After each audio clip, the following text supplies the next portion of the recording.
Hello everybody and welcome to Transatlantic Watch Party, a TikTok live / podcast in which Dan and myself, Cara, discuss an episode of TV that we have watched separately.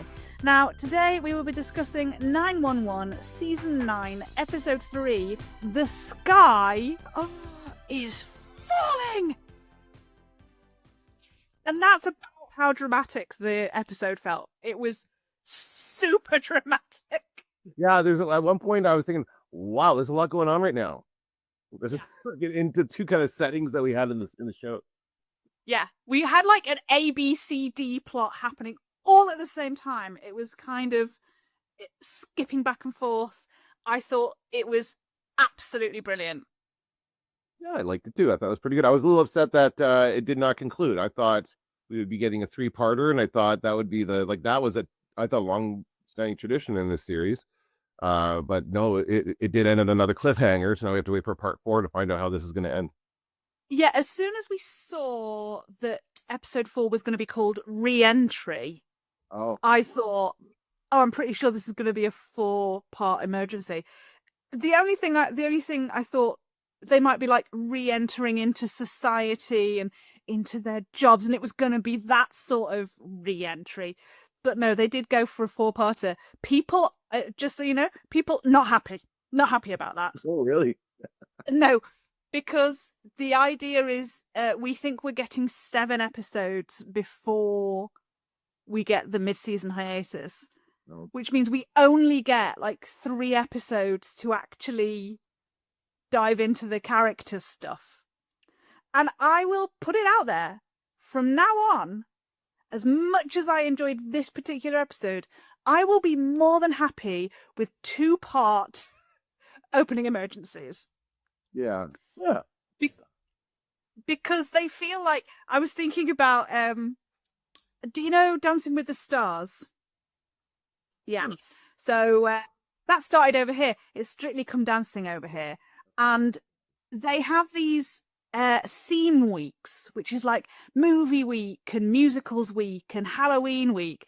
And last season, I think was the first time we had it, they put in another themed week, which is Icons Week, where they like dressed up as their icon and danced to one of their songs or whatever it was. I hate those weeks. I think I'm quite, I think I'm one of a small number of people who hates those weeks because they all feel nigh on impossible for like the professional dancers to choreograph. Like, I swear, a few seasons ago, we had a moment where they announced Dancing the Rumba, which is the sexy dance, from Jurassic Park. What? And then they did a rumba to the theme song from Jurassic Park. I thought and I was like, and I was just like, you see, how could you make someone do this? It's ridiculous. And that's how I kind of feel about the opening emergencies sometimes. Like, they go, oh, we've got to do a big opening emergency. So how many things can go wrong in X location? Yeah. And it all feels really like pushed in there, like really forced. So yeah, 2-episode opening emergencies, please, for me. Yeah, well, I think what they're trying to do, it seems, is try to build a habit of people coming back every week to watch. Like, that seems to be, we want to find out what happened. It's a cliffhanger every week, so we have to come back. And so that's kind of old school TV. Because they used to do that all the time in the 80s. I remember, like, Happy Days always had a 3-parter to start the season, and some other series did that too. So it's kind of very old school. That's what I appreciate about this show, though. It is an old school TV show, like the way it's made. Yeah. So I do like that about it. Yeah. Like, because the rest of the time it's a fairly normal sort of procedural, except you have like more than one thing to solve, because it's firefighters rather than cops. But yeah, and so they do this thing at the beginning. It's just, 4 is too many. Yeah, I guess. As brilliant as this was, as much as I enjoyed it, as much as when the end of the episode came, I cheered. I was like, oh my God, this is peak 911. I love it. Yeah. So let's crack on. The first thing, and it really pleased me, was that we went straight back to space. Yeah, that's the better of the two situations, I thought. Although the other one was very, very stressful and sad. I always like being in space. That's my favorite place to be in movies or TV form. So Yeah. But what I mean is sometimes they do a thing where they have a cliffhanger and then they don't go straight into the cliffhanger. You know, they go like, oh, we're just going to start this other story and then go to the cliffhanger. And I'm like, no, just answer it. yeah, that's right. So I was pleased to see that. Can I also say that last week I pointed out that Athena said, and I went back to the episode so that I could get the proper quote, the whole damn thing is on fire. And I said to you, I bet you we will go back to that spacecraft and no more of it will be on fire. And I was absolutely correct. Yeah. She is our hyperbolic queen. Yeah. She exaggerates like crazy and everything. Nobody's gonna believe. Never gonna trust another. You can't take her anywhere, and you can't trust what she says. Yeah. Stop that. It was brilliant. Just fire coming to the vest. They managed to keep the fire at bay with the fire in the fire extinguisher, which is a little tiny thing, and the guy like sprays himself across the cockpit a couple times, which was kind of funny. And then I can't remember, is it Hen that finally gets a hold of it and like points it and braces herself so they can get it going? But it's not really helping too much. It's not really doing much to put the fire out. No, they try and vent it. There's a great moment where they go, Hen goes, we need to vent. And Trisha goes, is now really the time? And so then they realize that, yes, fire needs oxygen. The only place in space that there is oxygen is inside their spacecraft. So they need to open a door. Very easy in space. And you know, they all have to put their spacesuits on. Yeah. And I was like, I mean, we didn't see them having any training. No, they didn't. They did. And all put together very quickly, didn't it? Within a couple of weeks of like her rescuing the billionaire, they are going to space, right? It was all happening very fast. I mean, again, it's 911. Is there a timeline on this show? I mean, if there is, I am not aware of it. Nobody knows what it is. So they could have been training for a month. They could have been training for a day. But they knew where the spacesuits were, so good for them. I just think it was. Sorry, go ahead. No, I just think the fact that they even had spacesuits was like incredible forward thinking from Trip Hauser. Well, I'm surprised they weren't wearing them. Do they really not wear spacesuits when they do this in real life, like on the Elon Musk and the Jeff Bezos flights? Do they?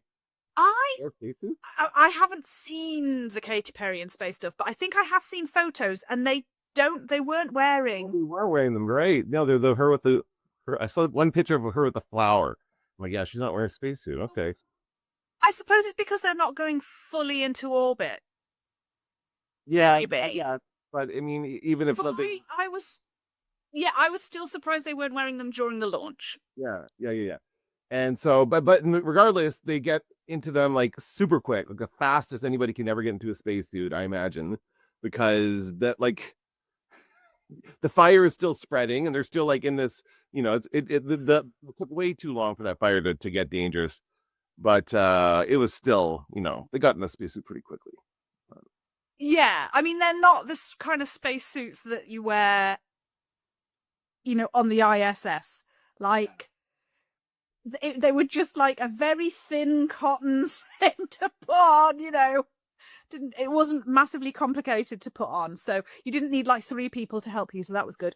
And then Athena does a book, or as we can now say, an eddy. She does something incredibly reckless, and because Hen can't open the door because she needs to open it inwards and all the pressure is inside, so she can't do it.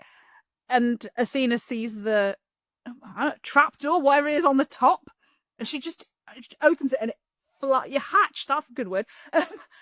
It flies off into space, and so nearly does she. And that is the shot that we kept seeing in the trailers. And I was like, I cannot for the life of me think of a reason why Athena would be essentially sticking her head out of the sunroof.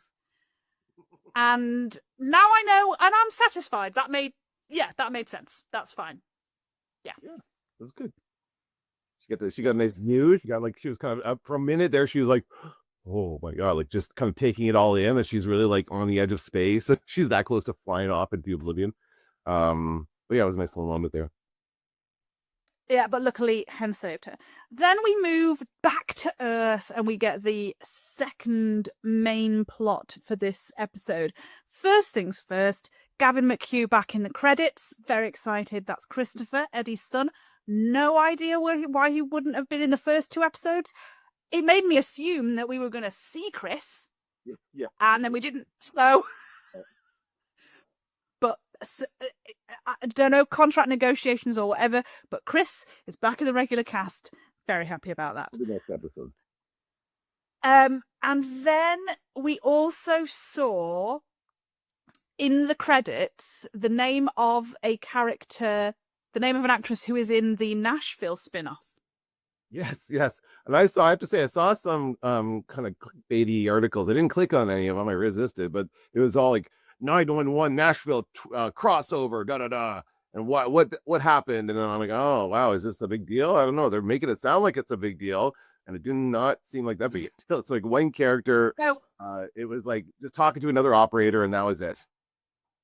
But the reason this one was a big deal is it's the first time that someone from a spin-off has been on the OG show.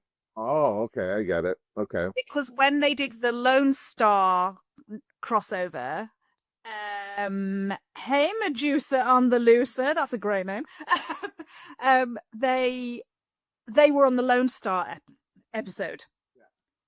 And I think there is a plan for a Nashville crossover. Can I tell you one brief thing about Nashville that I think you'll find very exciting? Okay.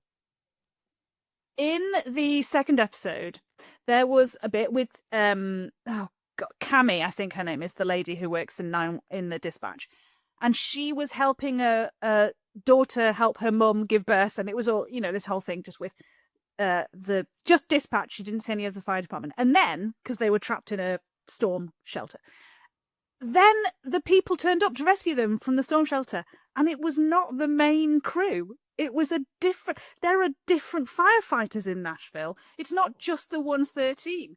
The 110 turned up, and I was like, oh, that's brilliant. Oh my God, what relief. There's other people. Finally.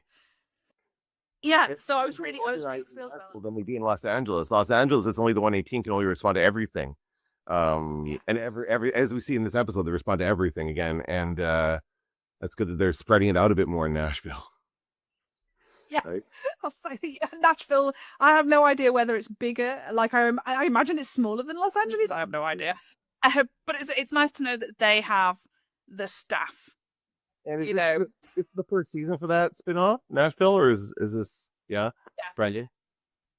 It's only been 3 episodes. It airs straight after.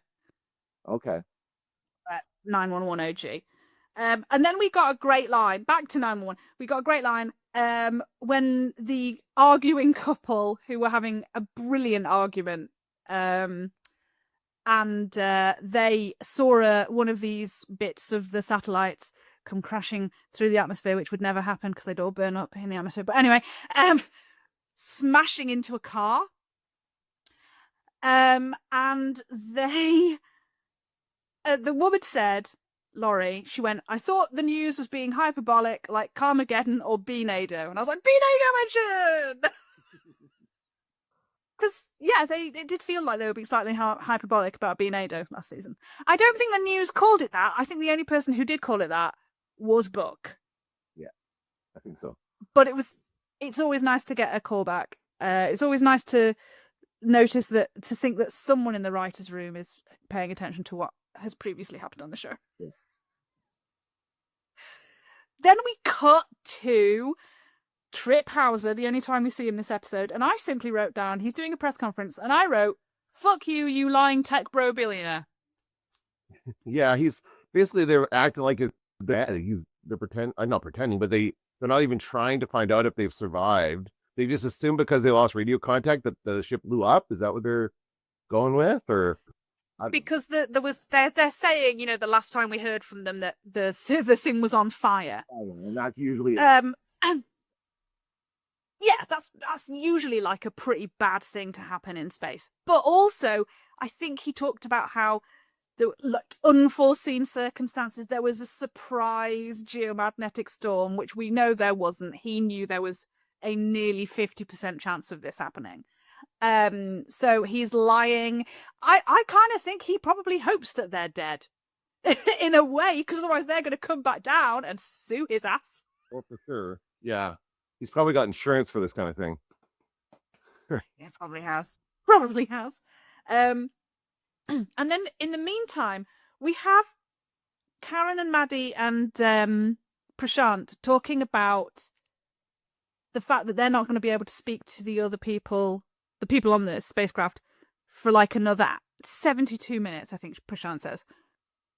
And even, like, I was thinking, aren't there other satellites? I am astonished that Karen didn't think of that. Mm-hmm. Yeah, and I honestly thought when they did kind of put it together, I thought they were going to go further afield than Nashville. I thought they would like go to somebody on the other side of the planet, because like they move pretty quickly once they're at the Nashville, like in range of Nashville, they're going to be within range of Los Angeles pretty quickly after that, depending on how fast they're moving. But yeah, I was kind of surprised at that, and yeah, surprised that she didn't put that together. But I don't know. They had like all these, I guess, because they had all those satellites go down in the other episode. Like they lost however many of those satellites that keep. But there looked like there was pretty good coverage from those old DOJ ones. And I know they have to like have a satellite phone and they have to be able to see it and blah blah blah blah blah. But surely wouldn't you just be calling the entire world and going, "Hi, have you got a satellite phone? Could you stick it on your roof?" Yeah. I did enjoy when they called Cammy, and because I watched the first 2 episodes of Nashville, so I did know that they were having multiple tornadoes ripping through Nashville in the first couple of episodes. And so she was like, "We're under a severe weather warning," and Maddie was like, "Yeah, it's raining fire here." She's like, "We're in season 9, damn it. You just started." Oh my god, what's that? A season 1 kind of plot? It's just a tornado made of wind. We had one made of bees. So yeah, I thought that was absolutely hilarious. Oh yeah, we go back to the train station, and we discover that poor old Laurie is trapped because she went to get on the train. Her husband stayed up, not on the train, and then a massive piece of satellite that couldn't get through the atmosphere somehow got through the atmosphere and crashed into the ground and happened to hit the subway station, like right in. Brilliant. You saw the one come down, and her first instinct is like, "We have to go to get the whatever, like go down to the subway." I'm like, "Don't go into the subway. That's a horrible place to be during a meteor shower." I guess maybe it's a safe place because underground, but no, that's always a target in these things. Always. I've seen too many movies. Yeah. The subway station gets blown up, right? Yeah, like, excuse me, do you not know you're in an episode of 911? Oh, boy. You have to get as many tropes in as you can. And it was a very stressful situation. It was, and it was brilliantly done. That whole thing with her trapped and the water coming in, it was so brilliantly shot. It was absolutely edge of your seat stuff. And I will say now that when I watched it on the second go round for note-taking purposes, I had to mute it when they were cutting her leg off. Oh, wow. Because the sound, they really went there with the sound department.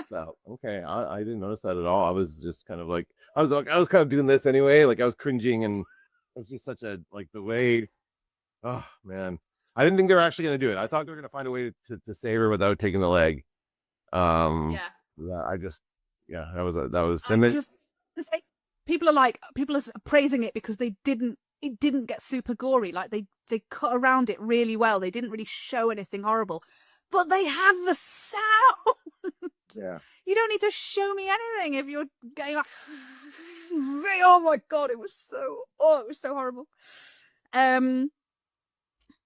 Yes. So, I skipped forward. So then we get the Nashville thing after we've discovered that Laurie is trapped, and of course the husband won't leave because that's always the case. Yeah. And yeah, and then Chim says the stupidest thing you could ever say. Did you make a note of this? Did you notice what he said at this point? What do you think? Can anything make this day worse? Yes, that. Yeah, I said, why'd you say that? That's what I didn't note that. I just thought something. But you know that what that means. Something's gonna happen to make it worse. Like you almost like asking for it just to say that a lot. You absolute prick. What are you doing? And then he did go, don't answer that. Don't ask that. Yeah. And then the water pipe bursts and they all immediately get waterboarded. She's stuck, so she's going to drown. Which, funnily enough, no one talks about. And I know they were able, they broke open some of the windows, but their concern is she's, they think that the break in her leg where the thing has landed on her has nicked a femoral artery. She's bleeding internally. Yeah. She's going to have organ failure or crush syndrome or whatever it is that Chimney's talking about. And all I could think was, yeah, if you keep her down there any longer, she's going to drown. Well, I think they kept showing it. They kept showing how the water kept coming up and she was like still unconscious. And they did talk about, the city not being able to turn off the water properly or something. Yeah. Flagging other city departments for their incompetence. Yeah, that was good. Yeah, when Linda was like, oh, yeah, well, they said they'd turned the water off, and that one said they were going to take 20 minutes, so this one's probably going to take half an hour, plus they have to learn how to read a schematic. It's like, Linda, now is not the time! He has issues with the city works department. But yeah, the water is what made it stressful for me, because that, like, if there was not the water there, then they have more time. Even though they say she's crashing, blah blah blah, they're gonna save her.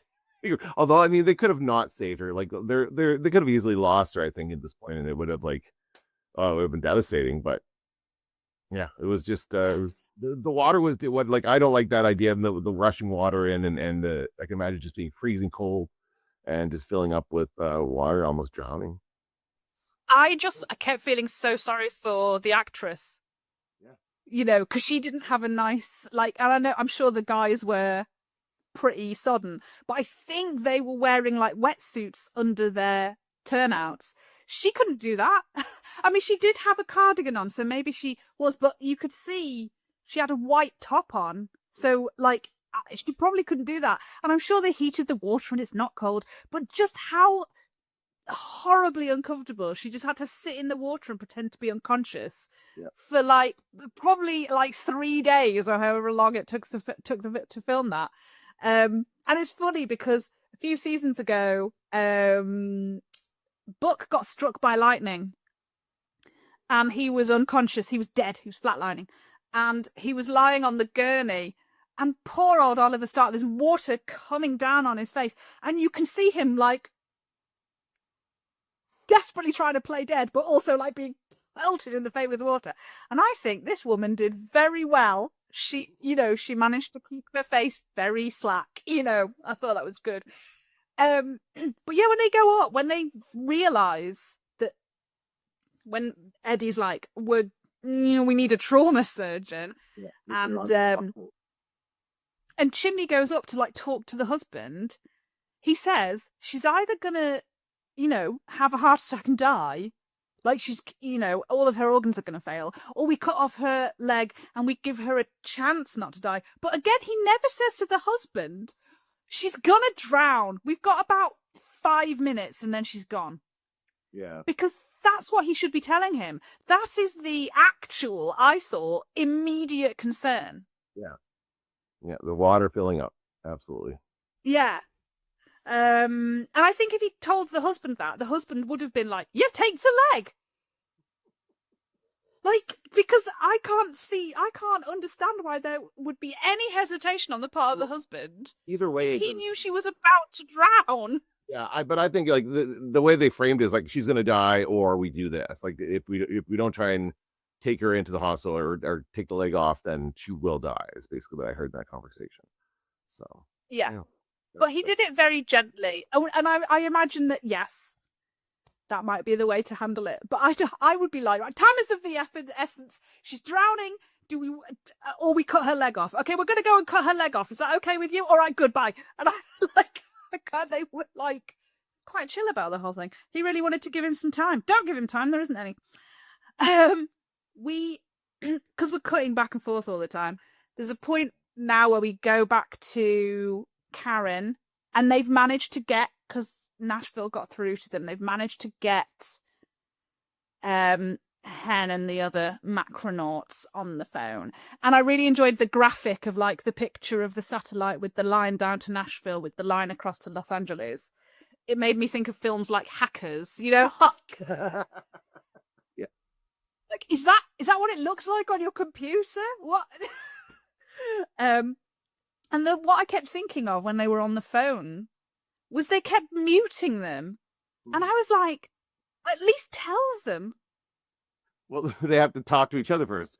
But it was like basically just give us a second. We're just muting you for a discussion, and we'll be back. You know, just let them know, because every time they think the line's dropped, like they're going through enough. Yeah. Oh man. And then they go, we're going to send you to the International Space Station.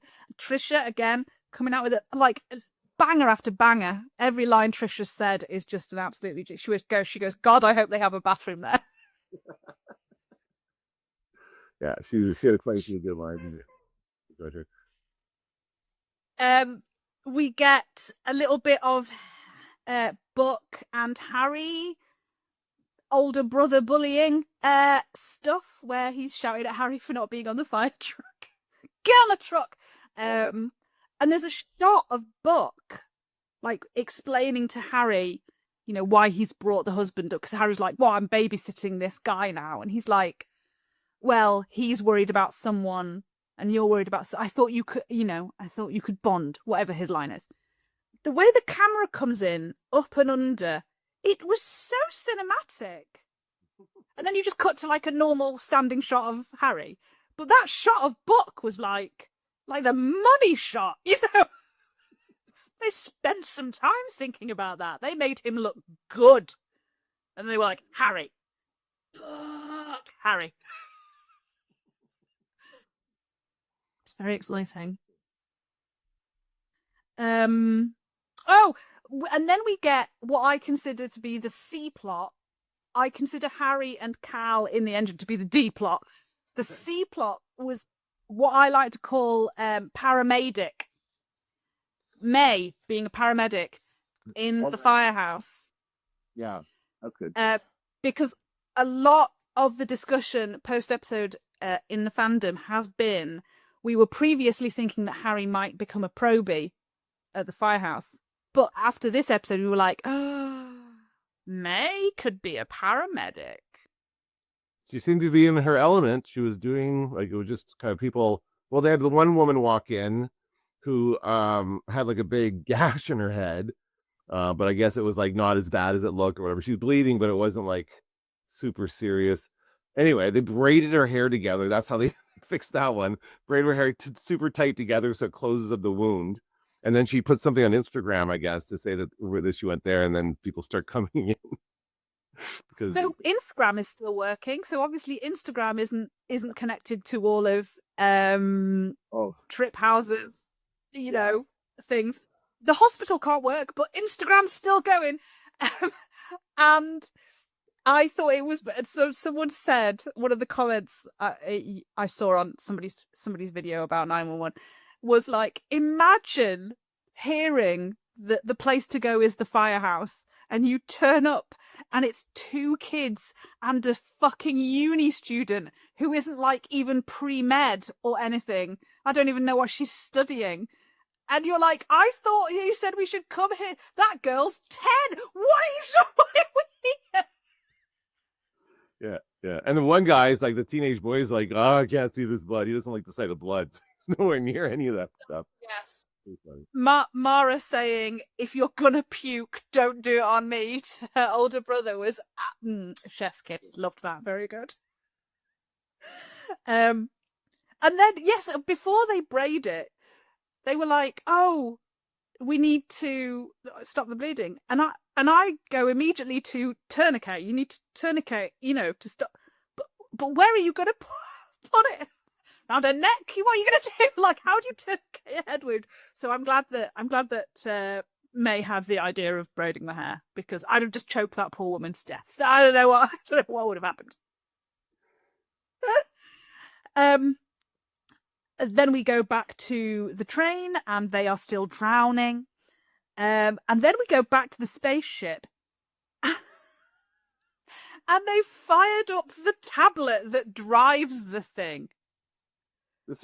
Which, why have they only just found that now? In episode 2, wasn't Lewis saying, "Oh, it would be really great if you put some controls up here"? Why didn't Trip say there are controls up there? Like, why was that? That was information that would have been helpful yesterday. What are you doing? Things not get me very wrong. What's the submarine that blew up underwater? This Yes. It was controlled by a PlayStation controller. Like, that's what I was getting from that. Like, yeah, and they're like trying to decide who's gonna do it. Like, here, you can do it. You're better at video games than I am. And he's like, and then the obviously the astronaut is the most experienced person there, the old astronaut guy, and he's trained on however many simulators. I like that character actually. He was my favorite character, I think. Favorite kind of side character in the episode. Yeah, he really came into his own in this episode. It was brilliant. Wait for this my whole life, and he was just like doing everything right, making all the right moves. Yeah, and he was talking about like, "Oh, I've docked 1,000,000 times in a simulator," and so all I can again Apollo 13. All I can think about is whoever didn't go to space is back on Earth. And they're trying to figure out how to do this without using too much energy. And he's getting into the simulator, he's getting out, and he's getting in, and he's getting out, and he's trying it and trying it and trying it. And so, yeah, it's not like a plane simulator. Like, you're in a full-on machine, So, fair enough. But did you catch Athena's great line at that point? Yeah, she's like, "Hell." When he went, "Are you not going to do it?" And she went, I only land passenger jets." Welcome, the girl. Like, what? I mean, Hen knows what she's talking about, but we're like, okay, that's good thing to say. Yeah. Yeah, and I wrote down the same thing when they talked about the PS5 controller. I was like, oh, that's a jab at that submarine situation.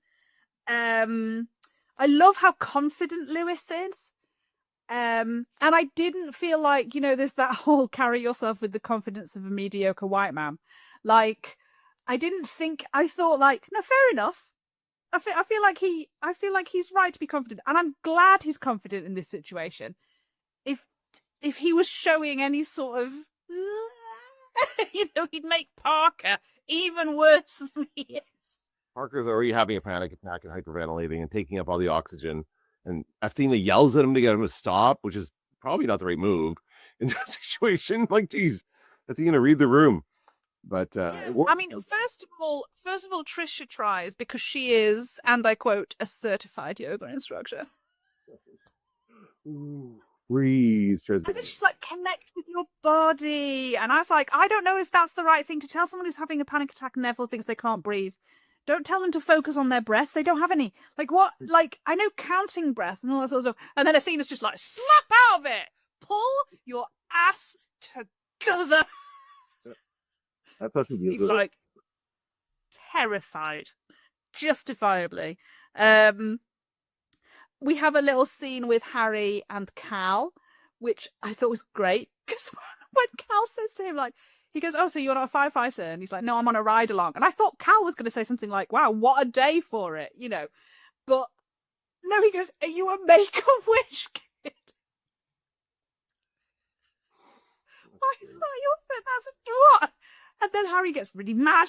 And I thought, this is like the most current trauma bonding I've ever seen, because It's not like, oh yeah, I once went through this awful thing and I once went through this awful thing. Let's be friends. It's like we are both going through terrible things right now. Yeah. And by the end of it, like what's his name was they were hugging and like they're close, they're best friends now, I think, after all this. Right? Yeah. Yeah. They are tight. And in the meantime, in the underground, this is when Eddie's like, yeah, we have to cut her leg off. And we get our first what would Bobby do?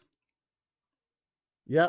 But it's good that they did that, right? And I'm probably going to happen a couple more times this season, but Chimney has to, and at least he admits it to himself. He's like, what does he say? I've been wearing that interim thing for too long. I think this will get rid of it. Yes, I did. I wrote it down. I've been waiting months for this interim captain thing to come to an end. I think this will finally do it. Yeah, he's Cap. And did they just start calling him Cap this episode?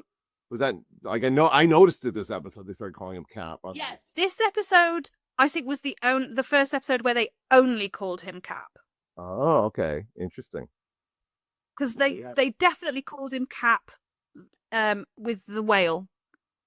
Like I heard some on it caps and stuff, but this seemed like it was a big moment of him like stepping into it as much as he doesn't want to, like them really pushing him to be the captain, and because he doesn't like the call. And I liked that Eddie was like, just because you don't like it doesn't mean it's not the right one, because yeah, she's gonna drown.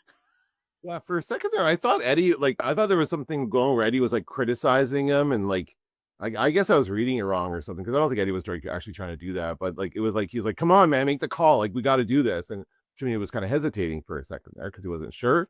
Yeah. In the end, he just had to make the decision to do it. That's what the captain does, is make that decision, right? And saved your life. They absolutely saved her life. His first decision is, of course, to send Ravi up to the hospital to get a trauma surgeon. Yeah. And then what I find funny is, like, he then calls Ravi, and Ravi's like, yeah, I couldn't get, they say it'll take an hour. And I'm like, why didn't you immediately call them and say, I'm going to try other things, I'm going to try and beg, but you need to know that right now they're saying it's going to be an hour. Like, I don't know how long he's been gone for, and they're what, like, just waiting, going, has Ravi spoken to anyone? Is he even out of the hospital? Yeah, what's happened? Did you get hit by a rock? Like, impossible in this situation. Just like the minute you go to the hospital, go, I have a situation, I need a trauma surgeon, and they go, we can't give you a trauma surgeon. You would immediately contact them and go, just to let you know, that's a no. Yeah. Wow, yeah, you're right. Ravi just kind of wandered around after that, going, yeah, they're just not. They just said no. I don't know what to do. I'm just wandering around here. He's like, I begged, and I'm like, yeah, but if they can't, they can't, and so the other people need to know. Yeah, report back, please. That's a good point. Again, you're gonna bring back good bar. And then then Chimney asks him to get some whole blood. Now I don't know anything about blood, but I didn't know you could get semi-skimmed. What's not whole blood? I think it has to do with well, I've been watching a lot of MASH, and they talk about it in MASH a lot, and it's just like the type of blood that you need to do transfusions with. For some reason, it's I don't know. They run it through a centrifuge. They've done something. Oh my god! Look at the AI response talking about. We're talking about a TV show AI. It's a TV show. Can you see that? No, I can't know. What is it? Yeah, every once in a while, this little AI summary pops up, and it says, "Oh, now it's gone now." It says we're talking about 911 injuries, emergency response, and decision making in stressful situations. But we're talking about all that in the context of a TV show. Please, let's spray the pop up. Yeah. We're saying stupid things like, what is semi-skinned blood? I don't think anyone should listen to us for actual medical advice. Or at least not me. And then, yes. Oh, yeah. So Eddie says, well, I can do it. Because I don't know if you know. I mean, he never mentions it, but he was a medic in Afghanistan. What's this episode he mentioned? And so Chip says, I'll go up and get a hacksaw. And I'm like, okay. And then we see him having a conversation with the husband. Now, he didn't have the hacksaw. So he just ran back down the stairs. So what that suggests to me is, A, it's a massive continuity error. Or B, which is a way worse option, he got the hacksaw, went down, took it downstairs, then came back upstairs to talk to the husband, which again is a humongous waste of time. So he should have had the hacksaw. But they didn't have it down there. They did get it down there at some point. He had it. It was there. It was there when he needed it. Yeah. Then we go back to the spaceship, and again, something that I thought before the rocket scientists did. Do they have the right equipment to dock with the International Space Station?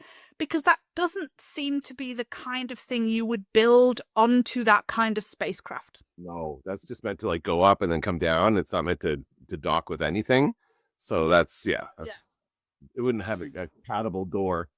And by the way, they've been signaling and they can't get an answer back from the ISS. And so this ties back to the very first scene in the first episode that we saw, which I had no idea what it had to do with anything else. But again, those people were on the ISS, and so now they've been taken out, which is why we're not getting. And I totally forgot about all that stuff while this was going on until they got there and the hatch was open. I'm like, why is the hatch open? Oh, okay, that's right, man. I remembered it, but I totally had forgotten about it. They are so lucky that guy died out on his spacewalk, because otherwise that air vent wouldn't be open. The airlock would not be open. I assume. I don't know. I imagine they don't just float around space with a door open in case anyone wants to come and visit, but I don't know how it works. Also, I was not aware that the ISS only has like 2 people on it. I always thought there were like 60 people there at a time. I don't know. I think that varies. It can be as low as 2. I think there was a while where actually I know that a Canadian astronaut spent a good year and a half by himself up there. So it does get down to Chris Hadfield. Oh yes. Yeah. So yeah, they haven't had any answer from them. They don't know what's going on.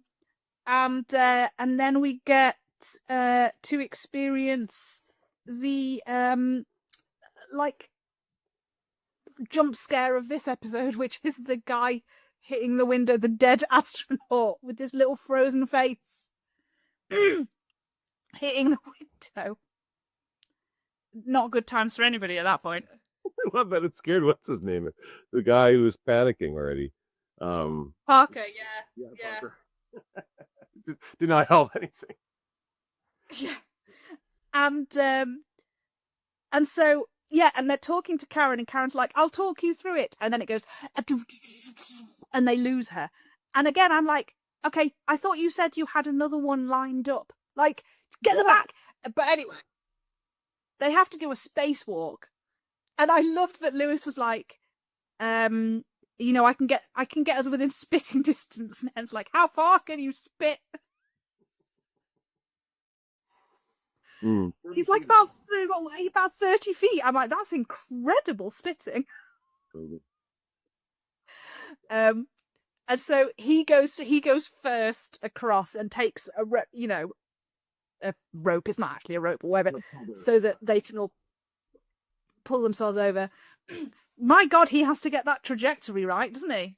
He was ready. You saw him getting ready. He's like undoing his belt. He's getting everything. While they were talking about what they're going to do, he's like, I can't remember what he said, but he's just like, I'm ready. Boom. And he just goes, launches himself out. He added that dad. He was ready to go. Lands perfectly. Yeah. Ties it. I think he said, like, I've been waiting 50 years for this or something, Yeah. But then it wants Parker to go next, and Parker doesn't want to go because he's panicking again. He freaks out because something happens as he's about to leave. I can't remember what it is. He runs out of oxygen. Oh, yeah, that's right. But it's like, that means that you have to move quicker now. But he just panics. Then Athena's not having any of it. She just shoves about the freaking thing. And like, she did not think about that trajectory at all. I am sure she just like was just so angry at him. She wanted to get him out. And he's like starts, like spread eagle over the hatch, and she just like punches him in the stomach. Yeah. and he like falls in half and flies out the window, and she grabs him and pulls them into the airlock. What I will say is the guy who plays Parker, this is the second time he's like essentially died in this opening emergency. He's very good at rolling his eyes back without closing them. That is freaky looking. And I think he deserves some plaudits for that. I don't think that was easy to do. And so yeah, they get in, and then Trisha goes, and as Trisha's going, she goes, like, you're in space. You're not even like in a spaceship anymore. You're actually just in the space, and you're omming. You ridiculous woman. I love you so much. And then Trisha does something incredible. Do you notice what she did when they got into the airlock? She hit the button to pressurize it. Oh, did she hit it? I didn't realize it was her. How did she know? Did you see how many buttons were on that thing? Was it the big green button though? I think it was a big. It wasn't. No, a green light came on. But I don't know how it's not got a big arrow, like for visitors, like in this one. It was just like on a panel with a load of numbers. It looked, like like you'd put get into a door. And I was like, well done, Trisha, for just being like, it's probably that. And then Athena just smacks Parker to wake him up, and he does. Thought he knew. Because you don't want to piss off Athena. Oh yeah, so they've got Laurie out of the train. They go back to the station, and there's like 30 people being treated by, again, 2 children and a university student. And I don't know if more volunteers have turned up because, Maddie was like, oh, we should open up all the... Yeah, we should do that. Yeah, because I was like, for something like... if something like this was happening, where's the Red Cross and the St. John's ambulance and all these people? They asked, where is the USAR, which is the U.S. Army Reserve, right? That's what that means, I think. And so that, they said, 5 minutes. Something like that. 45 at some point early in the episode, that was something. So there was sort of 45 minutes before any like military can show up, anybody, which I think is kind of is a little for Los Angeles. I don't know. There's like lots of military right there. I would imagine, right? They could probably scramble some jets or something. I don't know. Not when the sky is falling. Well, they do that though sometimes. I mean, if it's the Top Gun people and they can dodge it, I don't know. But yeah, like sure, I'm sure at some point the people who are first aid trained, because that's what I did, St. John's Ambulance, and I think they have that over in the US, and they'll Red Cross first aid training as well. I am sure that those people would have been like, we're going to set up some points or like go to hospitals or like do what we need to do. So it astonished me that she didn't think, let's reach out to them and see if they've got some first aiders who can come and help out in the fire station. But anyway, the idea of opening the firehouses and having like retired fire people come who will have had at least the first aid training that they need to go in there. And I didn't see if there were more people, but May had a clipboard. She was very organised, and I liked when Shin was like, do I need to call the chief about this? And she's like, if you do, you tell them it was your wife's idea. And he's like, of course it was. Yeah. And then we got them on the International Space Station, and we had the best series of lines, the best pieces of dialogue, and it went as follows. They rescued the lady because the actual astronaut, she had a punctured lung. Right. So Hen stabbed her to get all the air out of her lung. I gotta say, Hen is getting really good at zero-G treatment of injury. Like, she's like a great paramedic. Now she can say she's done it in zero gravity. I met multiple times. She saved lives in space. Yeah. Like, pretty good. Yeah. And she wakes up and she sees Hen and she goes, "Did Elon send you?" And Parker goes, "No, much worse, Trip Hauser." The astronaut says, "I hate that guy." Trisha says, "He's my fiance." The astronaut says, "My condolences." Oh, it's just... That's just marvelous. Well done, everybody involved. Yeah, that was good. And that's when we discover that Karen, having sent them to a safe place, sent them to the center of the geomagnetic storm. Or well, what I took from that was that there's like this debris field full of junk that keeps breaking off, and it's like other stuff, like it's all the satellites and things that are kind of like, and it's also orbiting the Earth, but it's going in a faster orbit, so like it goes around every however long, comes around and hits them, so Yeah. like every hour it hits them, and then they go through it. Like she said, it's been hit 3 times already, and now right about now is when the 4th one is happening. Of course it is, just as our heroes get there, and so that's when we cut away to the credits. That's when we all went, "Oh, it's a 4-parter." That's right, because I wasn't paying. I was kind of watching the time. I had to go. I went out this afternoon with my daughter. We went to our Comic-Con is on this weekend, so we went to Comic-Con today. And so I knew that I had like 20-ish minutes left when I came back to watch, and so I watched it. So I'm like, it doesn't feel like they can wrap this up in 20 minutes. So I was suspicious at that point, but then they cut away and like, okay, but I suspect they're gonna wrap this up. Like, I don't know if they can. They're gonna have to get rescued from the space station. They're gonna have to send up another spaceship to get them. Right? That's the only way they can be rescued. So I feel like that's gonna happen after the crisis passes. Whatever happens, they're gonna survive, hopefully.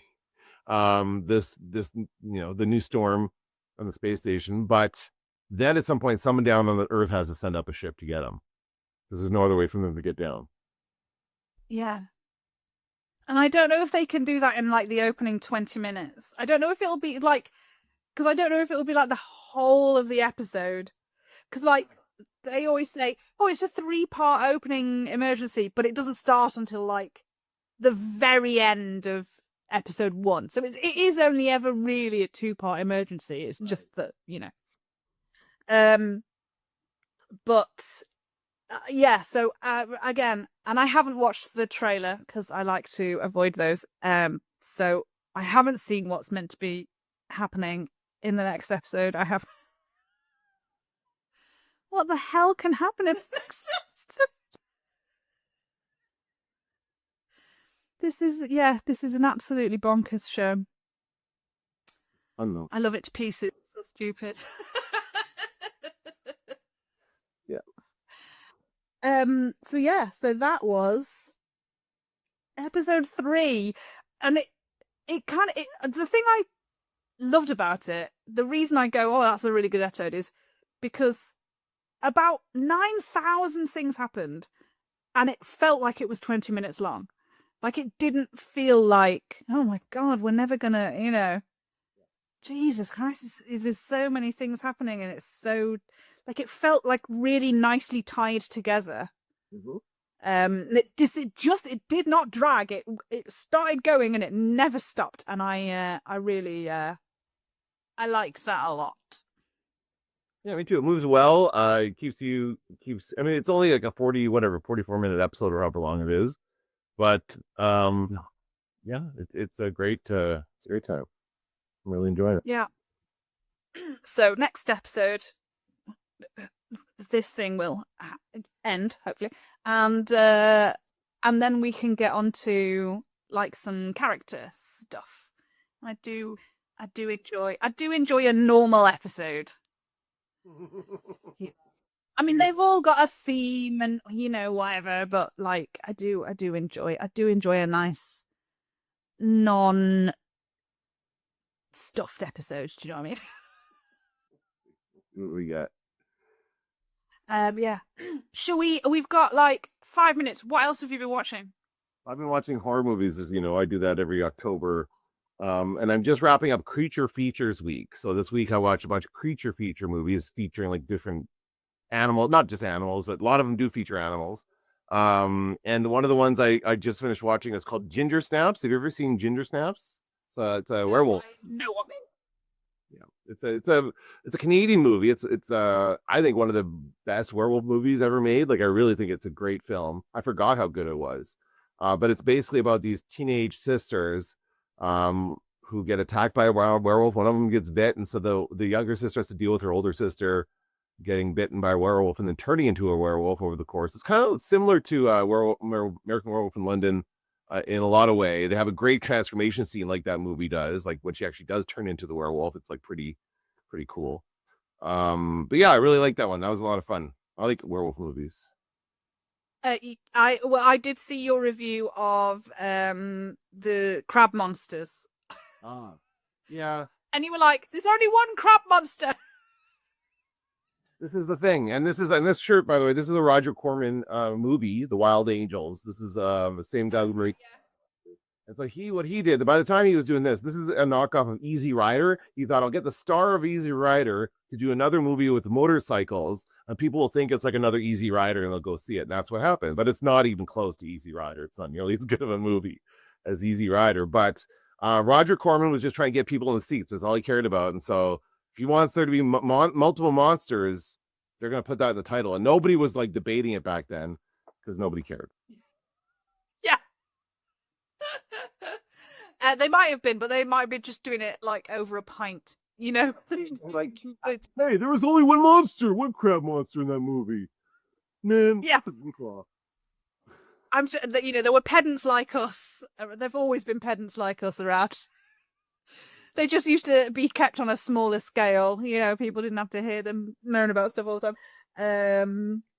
Yeah. Oh well, that's good. Do you know what your next one's going to be? Because we're getting near to the end of October. So do you know what your in the final week? I'm just kind of doing suggestions. So I'm taking suggestions. Do you have any suggestions for me?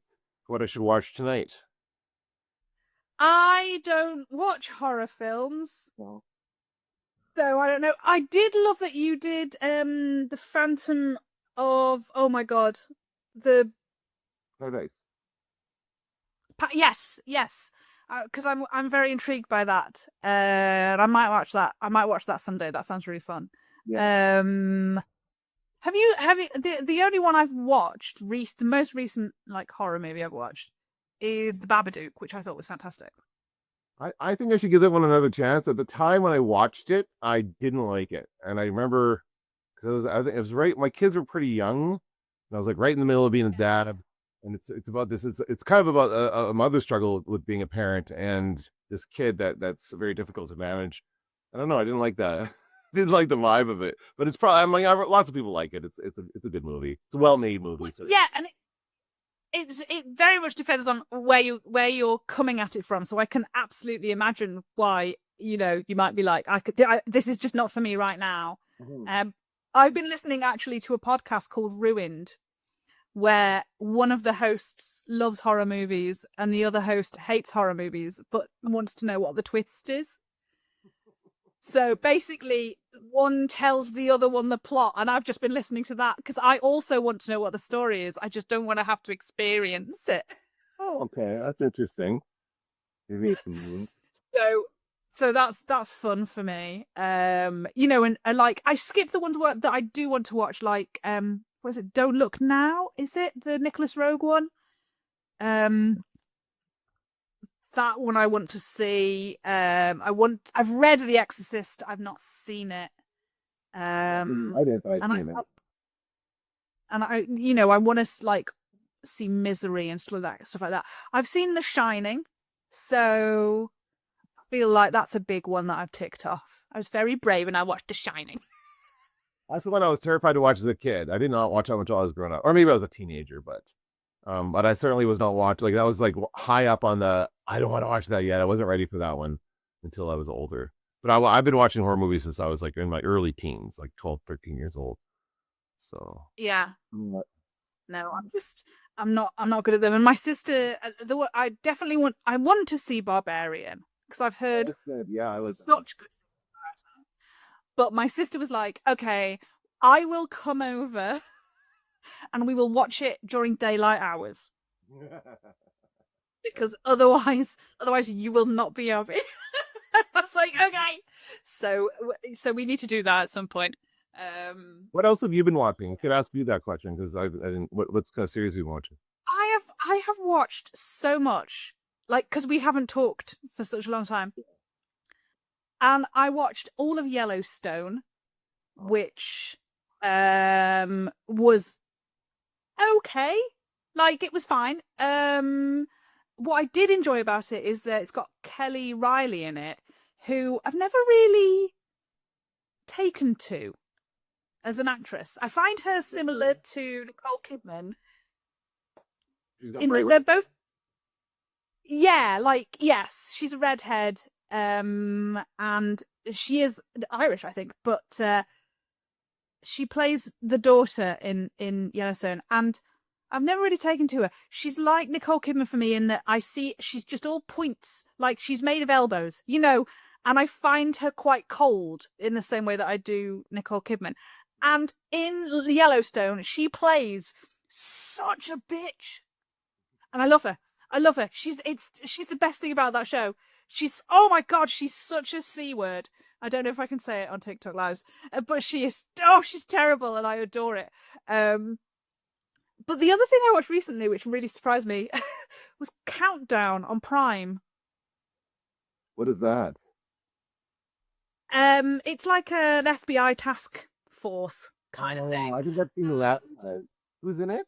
Yeah, and it's got the guy from Supernatural in it, and like I know what you're talking about. Yeah, I've seen that. I definitely have seen that on Prime.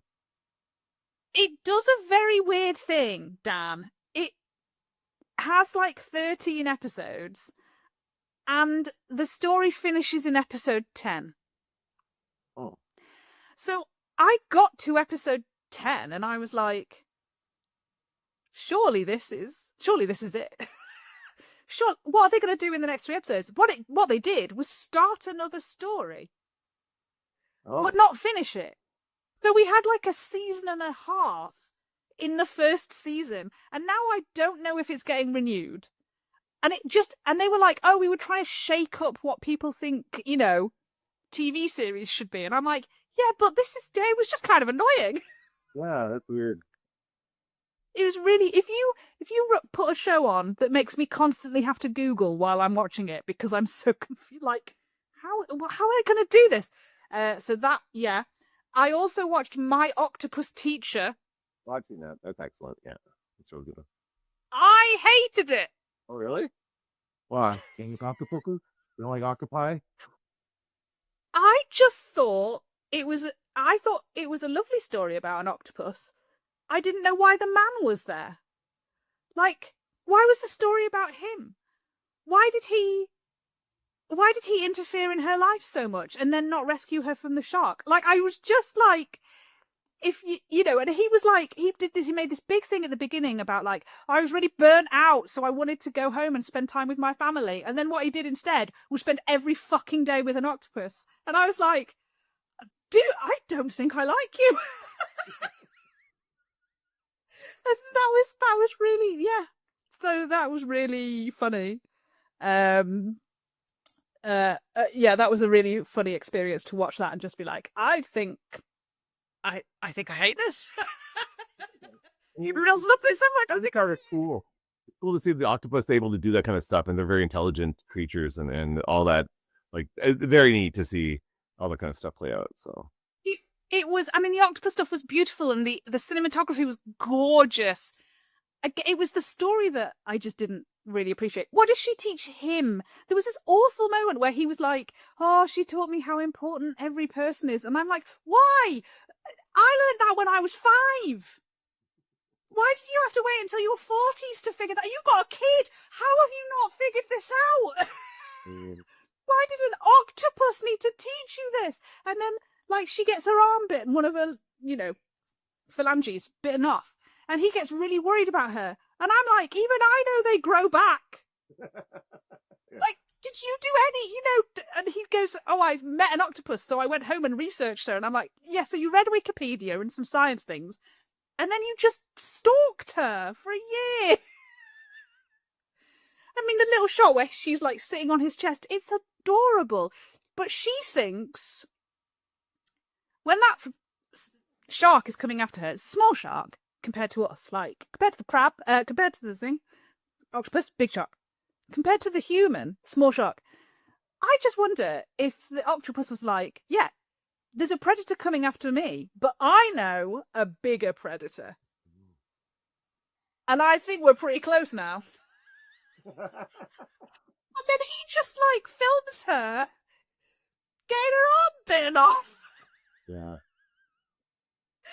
You know, if he'd only ever filmed her from a distance, you know, and he hadn't interacted with her, I think that would have been fine. But, like, to insert himself into her life like that and then just leave her to be chased by sharks felt a bit mean.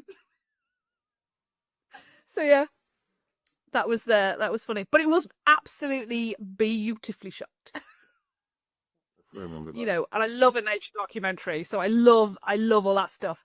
But I do remember I was saying to my sister, like, I feel like he was kind of coming at it from like, oh, if I have a personal relationship with her, that will make it all seem much more like heartbreaking, and we'll all, you know, we'll understand it much better. Yeah. But I watched an episode of Planet Earth where some baby lizards came out of the ground and they had to get onto some rocks. Like, the first thing they had to do in their lives, in their very short 30-second existence, was pop up out of the ground and get to some rocks. And in between them and the rocks were some snakes. Mm-hmm. And we didn't know those lizards. And the entirety of the UK was screaming at their televisions. We cared about those lizards like we've never cared about anything else in our goddamn lives. So no, he didn't need to get so involved. We'd have been fine. We'd have really cared about that octopus either way. Right.